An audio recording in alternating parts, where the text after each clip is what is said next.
Shalom, shalom, selamat malam, selamat berjumpa lagi dalam One Way Ministry. Kali ini kita akan belajar firman Tuhan lagi bersama Tuhan. Biarlah Tuhan sendiri yang tuntun. Bapa di dalam kerajaan surga, apa yang kau firmankan tidak akan kembali dengan sia-sia, karena kau sendiri yang berfirman. Dan melalui pertolongan Roh Kudus-Mu, kami yakin kau mau menjadikan firman-Mu rema-rema bagi tubuh kami, untuk kami laksanakan dan kami lakukan untuk menyenangkan hati-Mu. Ampuni semua dosa-dosa dan kesalahan kami, jikalau kami kurang berkenan di hadapan-Mu, dan tuntun kami terus dalam seluruh kebenaran-Mu, ya Roh Kudus. Biarlah kami memuliakan Tuhan Yesus Kristus sebagai Tuhan dan Juru Selamat pribadi kami, dan kami memuliakan Bapa yang di surga. Dan kami yakin Bapa, Kau yang mengawali acara ini dan Kau yang mengakhiri, dan kami yakin semuanya dalam bebatan tutup bungkus dengan kuasa darah-Mu, dengan kuasa yang ilahi yang bekerja. Dan kami yakin percaya Bapa, saat ini yang memiliki bermasalah beban berat, Engkau tolong, Engkau bantu, dan Kau lepaskan dari setiap permasalahan mereka. Orang-orang yang belum percaya, Engkau beri pertobatan. Orang-orang yang sudah percaya tapi masih melakukan dosa, Engkau beri pertobatan juga. Dan orang yang sudah melakukan firman-Mu dan sesuai dengan rencana dan kehendak-Mu, dan menurut tentang kuasa firman-Mu, biarlah mereka Engkau pakai menjadi alat-alat-Mu sebagai anggota tubuh Kristus yang saling melengkapi, saling mengampuni, saling mendoakan, dan saling bersatu untuk kemuliaan Engkau sebagai kepala. Biarlah apa yang Kau pikirkan, pandang, dengar, dan katakan semua bermanfaat bagi kami sebagai anggota-anggota tubuh Kristus untuk alat kemuliaan-Mu. Dan kami yakin yang sakit disembuhkan, yang berbeban berat dilepaskan, yang berkesusahan dihiburkan, dan yang memiliki utang piutang akan segera dibantu untuk dapat pekerjaan dan melunaskan semua pekerjaannya, dan dapat mendapatkan hasil untuk melunasi utang-utangnya. Dan kami yakin setiap apa yang dikerjakan orang yang di dalam Tuhan pasti berhasil. Di dalam nama Yesus kami ucap syukur, haleluya, amin. Shalom saudara yang dikasihi Tuhan. Pada malam hari ini kita belajar tentang apa yang sebenarnya, apa sih jalan keluar manusia ya. Ya, kadang manusia itu melakukan segala sesuatu berdasarkan apa yang dia pikirkan ya. Apa yang dia pikirkan, apa yang dia inginkan ya. Kadang-kadang banyak kesalahan-kesalahan ya melalui yang diinginkan itu saudara. Sebetulnya kan kebutuhan itu kan bukan keinginan saudara. Nah, makanya melakukan segala sesuatu itu harusnya berdasarkan kebutuhan. Jadi kalau Tuhan itu adalah kebutuhan saudara, jadi Allah itu adalah kebutuhan bagi kita gitu loh. Jangan keinginan. Keinginan itu kebanyakan hawa nafsu saudara. Keinginan untuk cinta Tuhan ya itu masih saya rasa kurang mantap saudara. Kebutuhan, jadi kita membutuhkan ya. Kita membutuhkan apa sih? Kalau di manusia itu kan ada kebutuhan pokok ya, kebutuhan pokok dan kebutuhan sekunder ya, kebutuhan prioritas itu yang harus dilaksanakan. Umpamanya kalau di perusahaan ya prioritasnya harus omset saudara. Kalau perusahaan itu menjual mobil, harusnya ya omset mobil itu, fokusnya harus bisa menjual mobil, itu kebutuhan saudara, bukan lagi keinginan saudara. Aku pengen dodol gitu, pengen itu kan belum tentu kita capai gitu ya. Keinginan itu belum tentu kok lah gampang aku pengen tapi aku sih anulah gitulah. Itu banyak faktor negatifnya keinginan itu saudara. Makanya lebih baik kebutuhan itu mendesak, harus gitu saudara. Jadi itu yang akan menimbulkan semangat di dalam kita kalau kita merasa membutuhkan ya, dalam pekerjaan kita, dalam segala sesuatu, dalam masalah kehidupan sehari-hari ini kita butuh biaya, kita butuh kemarin saya lihat itu ada video, memang ya manusia itu memang segala sesuatu membutuhkan uang ya. Nah, segala sesuatu membutuhkan uang, itu tidak salah saudara, itu benar, asal dalam koridor tuntunan Tuhan, dalam berkat-berkat Tuhan, asal tidak negatif loh ya. Terus menghalalkan segala cara itu jangan. Kita memang butuh uang selama di dunia ini, kita memang butuh uang. Mau makan ya butuh uang, bangun rumah butuh uang, untuk sekolah ya butuh uang, untuk beli bensin ya beli uang, untuk beli mobil ya butuh uang, dan semua pasti butuh uang. Nah, semua itu adalah kebutuhan-kebutuhan yang harus kita penuhi di dalam hidup ini.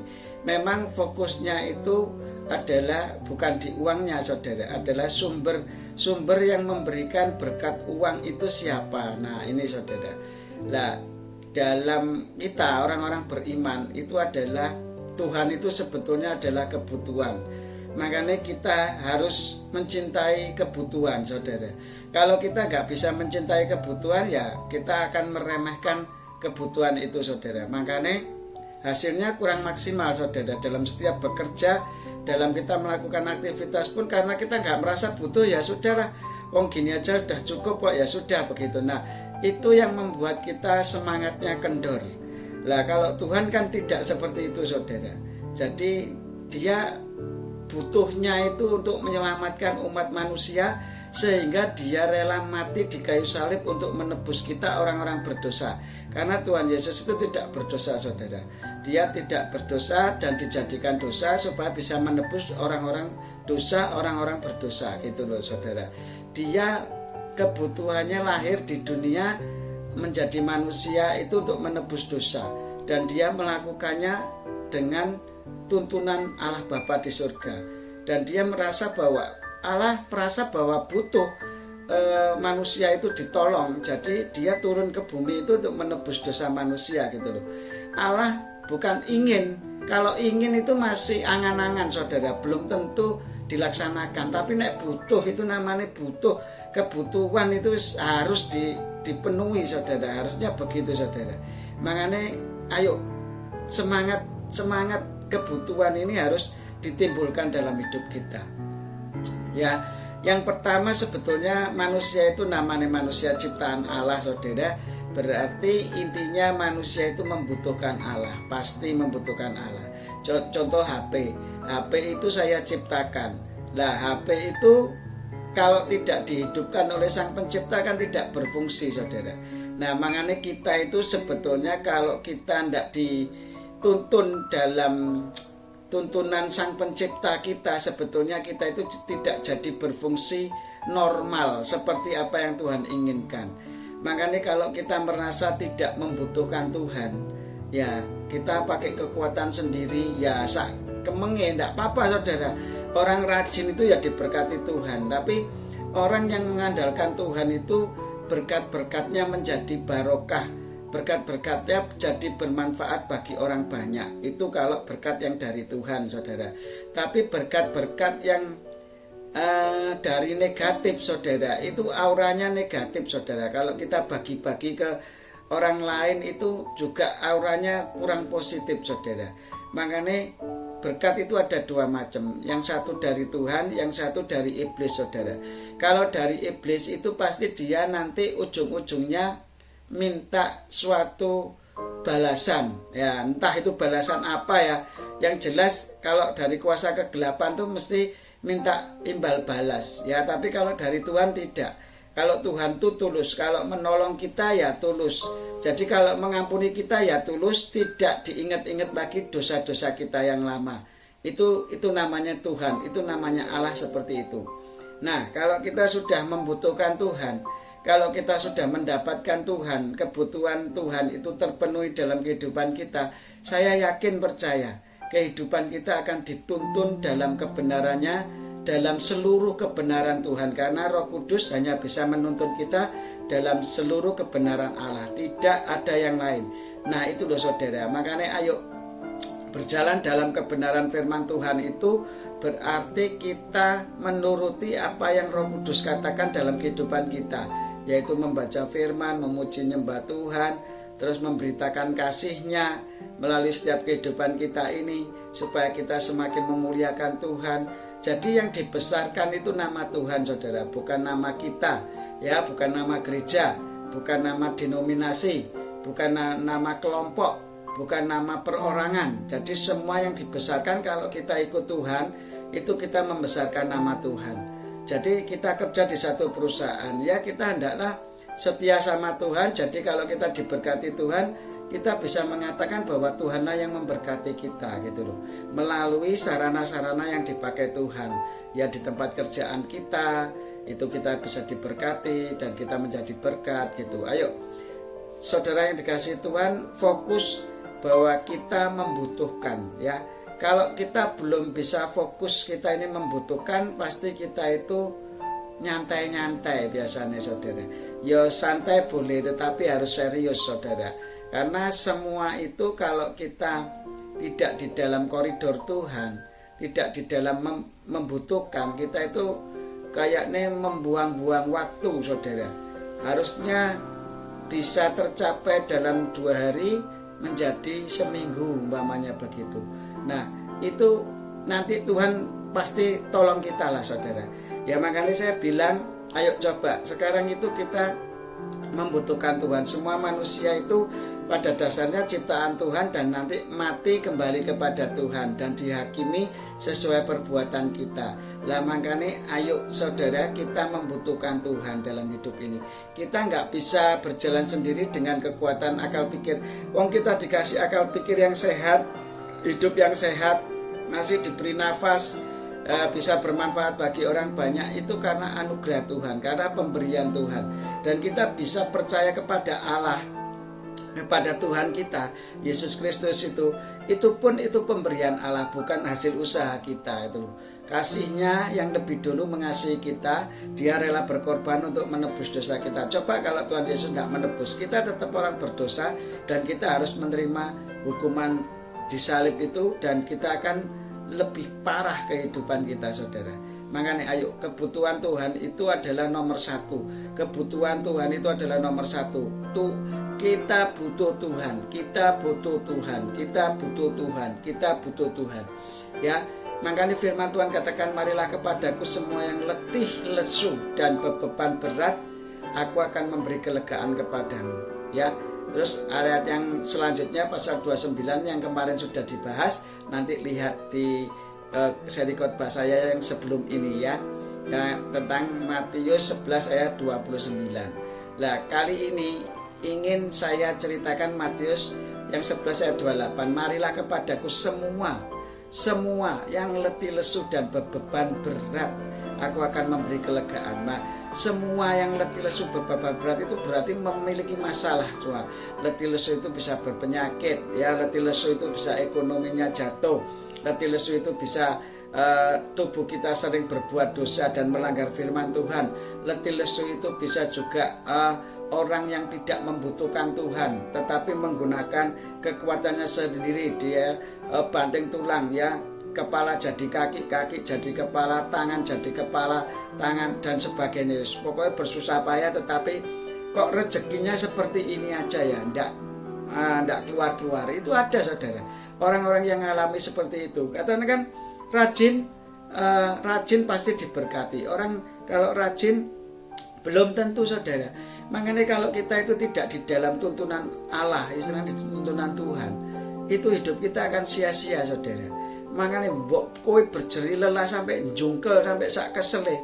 Nek kita itu datang kepada Tuhan hanya berdasarkan kewajiban, bukan karena kecintaan kita kepada Allah, kepada Tuhan, dan kita tidak membutuhkan Tuhan rasanya. Karena kita melakukan berdasarkan kewajiban saja Tuhan, bukan berdasarkan cinta. Jadi kita nggak butuh Tuhan, gitu loh. Kalau kita cinta ya, contohnya saya dulu waktu cinta sayang sama istri saya, ya saya apel terus saudara. Saya ingin berusaha bertemu, lek bisa itu bertemu, dan setiap ketemu itu rasanya jamnya cepet, tahu-tahu sudah habis, tahu habisnya. Itu loh, lek kita cinta sama Allah, kita cinta sama Tuhan Yesus itu seperti itu saudara. Kita itu rasanya setiap ketemu gini nih rasanya, aduh cepat man ya waktu ini rasanya dunia ini kok ngerti itu Senin, Selasa, Rabu, Kamis, Jumat, Sabtu gitu ya. Rasanya cepat sekali saudara. Nah itulah makanya kalau kita tidak membutuhkan Tuhan, yaitu waktu terasa lama, bosen hidupnya, sumpah gitu-gitu aja. Karena tidak ada sukacita, tidak ada kesenangan, tidak ada kebenaran yang menuntun hidup kita. Kalau di dalam Tuhan kan ada namanya kerajaan Allah itu ya. Di Roma 14 ayat 17 kan mengatakan kerajaan Allah itu bukan berbicara masalah makanan dan minuman, melainkan masalah kebenaran, sukacita dan damai sejahtera dalam tuntunan Roh Kudus. Nah, kenapa kita nggak bisa sukacita, nggak ada damai sejahtera? Karena kita tidak berjalan di dalam kebenaran Allah. Nah, makanya kalau kita tidak butuh Allah, berarti kita tidak membutuhkan kebenaran, kita tidak membutuhkan sukacita, kita tidak membutuhkan damai sejahtera di dalam tuntunan Roh Kudus. Makanya hidupmu akan sia-sia. Kerja kaya berjerih payah gitu ya. Wah, aku susah ngene. Kok gak diberkati ya. Padahal sing iku melu Tuhan iku kok penak ya mek melangkah tes ngono ki ketemu rezekine gitu loh.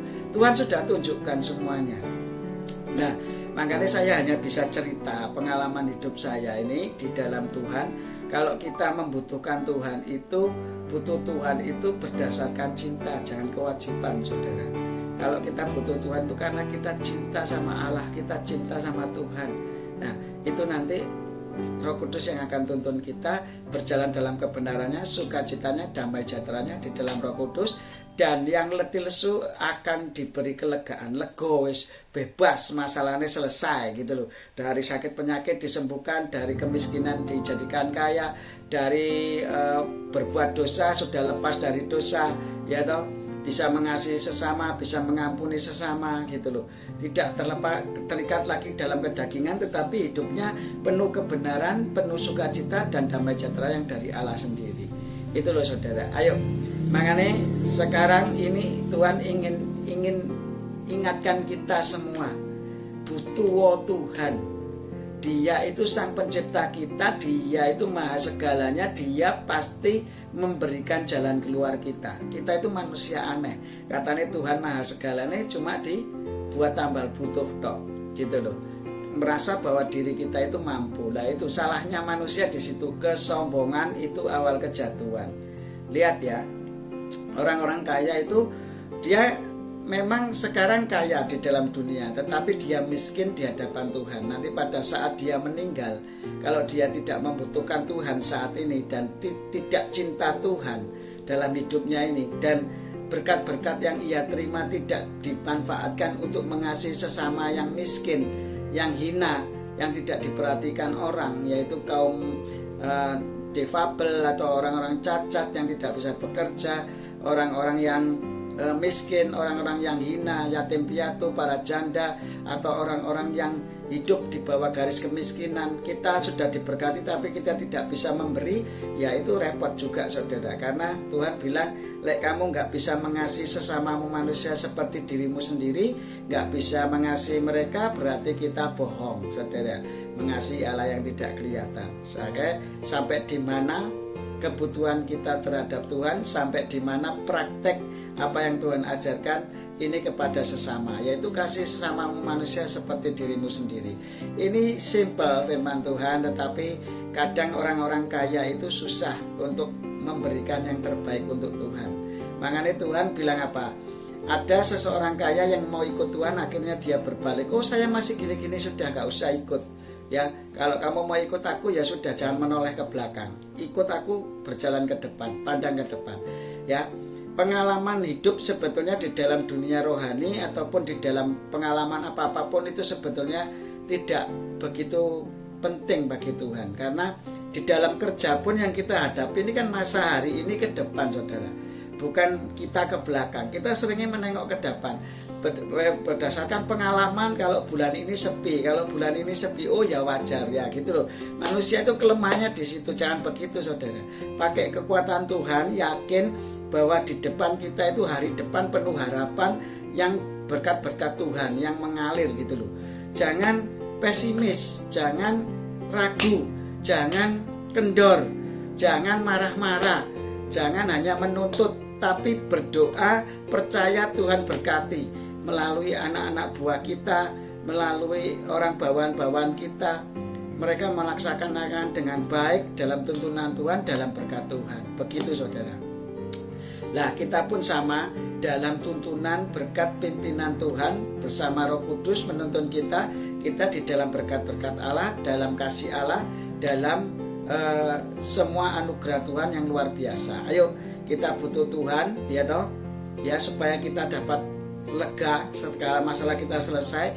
Kemudian harus dengan cinta seperti Tuhan Yesus yang mencintai kita lebih dulu. Balaslah cinta Tuhan, balaslah cinta Allah kita yang sudah mencintai kita sehingga kita diampuni dosanya, dan kita dituntun dalam kebenarannya supaya kita menjadi bermanfaat bagi orang banyak. Kasih sesamamu manusia seperti dirimu sendiri. Hei orang-orang kaya, bagikanlah berkat-Mu. Seperti gitu loh, janda yang miskin itu loh, memberikan semua yang dia miliki. Ayo orang-orang kaya bisa ndak ya memberikan hartanya untuk kemuliaan Tuhan, semua diberikan hartanya kepada Tuhan. Tidak lihat besar kecilnya rupiah, tapi prosentase hati memberikan semua yang dia miliki. Ya, kita ini memiliki tubuh ini saja saudara, dan jiwa ini semuanya, roh, jiwa, dan tubuh ini milik Tuhan. Ayo serahno semua sama Tuhan. Baik orang yang kaya, orang yang miskin, orang yang sedang, ayo berjalan di dalam Tuhan. Serahno bahwa kita butuh Tuhan. Ini Tuhan, persembahkanlah tubuhmu sebagai persembahan yang hidup, kudus, dan berkenan di hadapan Tuhan. Itu ibadah yang sejati, kata Tuhan. Sebelum kita mempersembahkan tubuh kita sebagai persembahan yang hidup, kudus, dan berkenan di hadapan Tuhan, kita belum ibadah yang sejati di hadapan Tuhan. Oke, nanti sambung lagi ke season berikutnya. Butuhlah Tuhan, cintai Tuhan, lakukan segala sesuatu berdasarkan cinta, serahkanlah seluruh hidupmu hanya untuk kemuliaan Tuhan, maka engkau akan berkenan di hadapan Tuhan dan menjadi penghuni-penghuni surga yang kekal. Haleluya, amin. Bapa di dalam kerajaan surga, dikuduskan namamu, datanglah kerajaanmu, jadilah kehendakmu di bumi ini seperti di surga. Dan cukupkanlah makanan kami sepanjang hari ini, dan ampunilah kesalahan kami seperti kami mengampuni orang yang bersalah kepada kami, dan janganlah masukkan kami ke dalam pencobaan, tetapi bebaskan kami dari yang jahat, karena Engkau yang punya kerajaan, kuasa, kemuliaan sampai selama-lamanya. Amin. Karena kami di dalam tuntunan Raja di atas segala raja, kami umat berkemenangan, kami umat pemuji, kami umat pelaku-pelaku firman, dan kami umat-umat yang bermanfaat bagi sesama. Haleluya, haleluya. One Way Ministry, bersama Tuhan Yesus kita bisa. Amin.